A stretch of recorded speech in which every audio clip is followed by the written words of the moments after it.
Olá! Depois de pouco mais de 2 décadas da sua criação, o Código de Defesa do Consumidor pode sofrer modificações substanciais. Uma comissão de juristas elaborou propostas com alterações ao atual código. Agora, cabe ao Congresso dizer se essas sugestões devem ou não virar lei. É muito importante que exista um marco legislativo da oferta de crédito. Esse marco hoje não existe, ainda não existe. E algumas cláusulas contratuais não devem ser incluídas justamente para não dar a ideia que o crédito é algo, vamos dizer assim, sem riscos. A avaliação do risco de crédito é fundamental para que o crédito seja consciente, seguro, rígido. A responsabilidade de quem oferta o crédito, os direitos e deveres do tomador do empréstimo, quando o crédito vira uma armadilha para o consumidor. O Em Discussão começa agora. Este novo fenômeno recente da economia brasileira, a partir da estabilização da inflação, a partir da explosão do crédito nos últimos 10 anos, a disponibilidade de crédito cresceu de 23% para mais de 50% do produto interno bruto, a percepção clara de elevado endividamento por parte da família brasileira e a necessidade de um tratamento preventivo e pedagógico em relação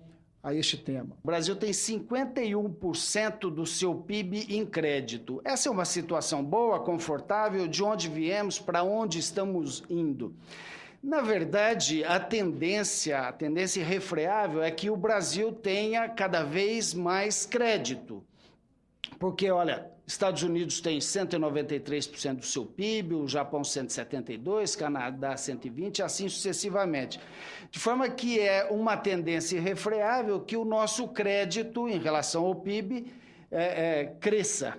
De forma que nós deveremos aprender a tratar com o crédito. Após as 35 reuniões, as mais de 14 audiências públicas nas várias regiões do país, após as nossas 15 ou 12 reuniões com setores, reuniões fechadas e técnicas com setores, muitos daqui presentes nessa mesa, decidiu que o projeto ia focar na prevenção ao superendividamento, no reforço dos princípios que o microsistema do Código de Defesa do Consumidor, durante 22 anos, já impôs ao país, que é a boa-fé, que é a boa-fé na conduta, não pode ser de acordo à boa-fé, levar o outro à ruína, é renegociar, é conciliar, é esclarecer e é, eventualmente, alertar. O que nós estamos fazendo aqui é ampliando esse debate que foi construído pela comissão de juristas, tão bem coordenadas pelo ministro Herman Benjamin e também relatada pela doutora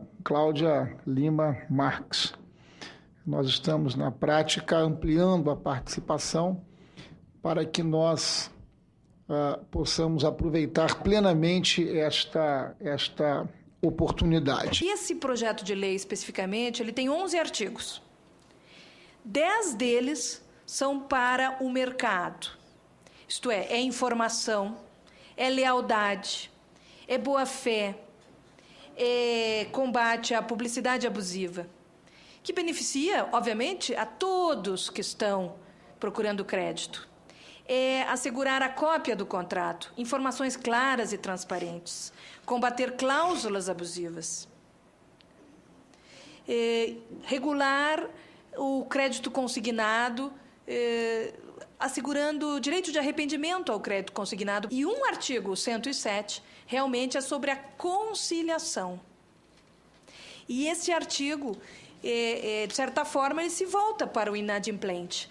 Mas é uma necessidade dar uma saída e dar uma reinclusão para essas pessoas. Então, vejam, 11 artigos, 10 que poderiam, vamos dizer, sem dúvida nenhuma, ser considerados artigos positivos para todos. E um que é a solução, a saída, e que, mesmo assim, é uma saída apenas pela metade, porque apenas previne o superendividamento através de um plano de pagamento organizado e acompanhado pelo Judiciário, mas sem excluir, e aqui repito, as belíssimas experiências de todo o Sistema Nacional de Defesa do Consumidor. Senhores, por mais que se informe, se aconselhe, né, a experiência tem demonstrado que o endividamento excessivo, muitas vezes, ele acaba ocorrendo por fatos involuntários que fogem, não é, ao controle do devedor. São os casos daqueles devedores que ficaram desempregados, foram informados, estão devidamente aconselhados, não é? Mas ficaram desempregados, não conseguem mais reembolsar as suas dívidas, ou tiveram algum problema de doença na família que repercutiu na sua renda. Enfim, acidentes que a gente chama de acidentes da vida, né? Para esses casos, a prevenção não é suficiente, né? E o que fazer, que remédio encontramos no ordenamento jurídico para esses consumidores? Essa é uma preocupação do Brasilcom, consta, então, como uma sugestão a inclusão de um sistema de tratamento do superendividamento, né, que seguiria a audiência de conciliação global entre o devedor e todos os credores, uma fase judicial. Quando a conciliação não fosse possível, que o juiz pudesse revisar globalmente, não é? Todos os contratos celebrados por este consumidor, de forma a garantir a sua subsistência. Primeiramente, o que nós observamos do consumidor superendividado é que não existe um padrão desse consumidor. O consumidor superendividado, ele pode ser qualquer pessoa. Ele pode ser aquela pessoa que recebe um salário mínimo, ou ele pode ser uma pessoa que tem um salário. Nós já tivemos, inclusive, atendimentos na comissão de pessoas com um salário de R$20 mil, totalmente comprometidos, sem qualquer disponibilidade financeira para fazer vezes as despesas de alimentação.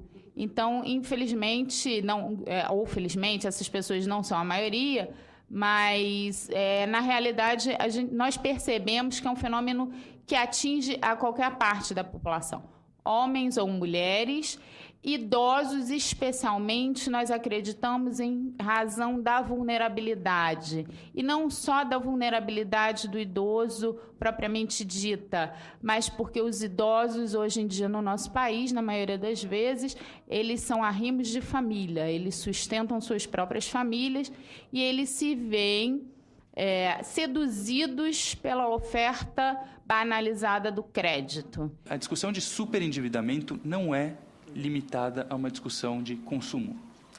Por exemplo, eu tenho desde a compra de bens, e aqui foi trazido aqui uma pirâmide de gastos, tá?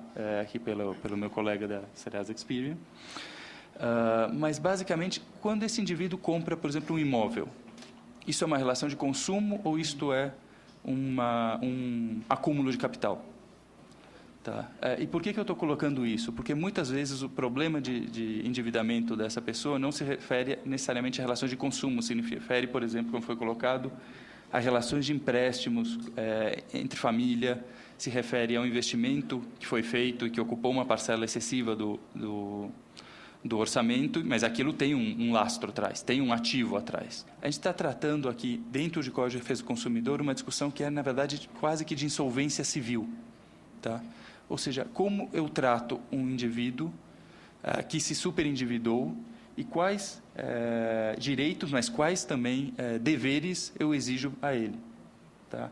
Ou seja, isso eu preciso de um processo de triagem, de um processo de contrapartida desse usuário, inclusive para que isso não se repita, para que isso seja preventivo e que seja educativo. No próximo bloco, as alterações que estão no projeto de lei e a responsabilidade de quem toma e de quem oferece o crédito. Desculpem a palavra, mas eu vou ser bem sincera, senador, é uma agiotagem legalizada.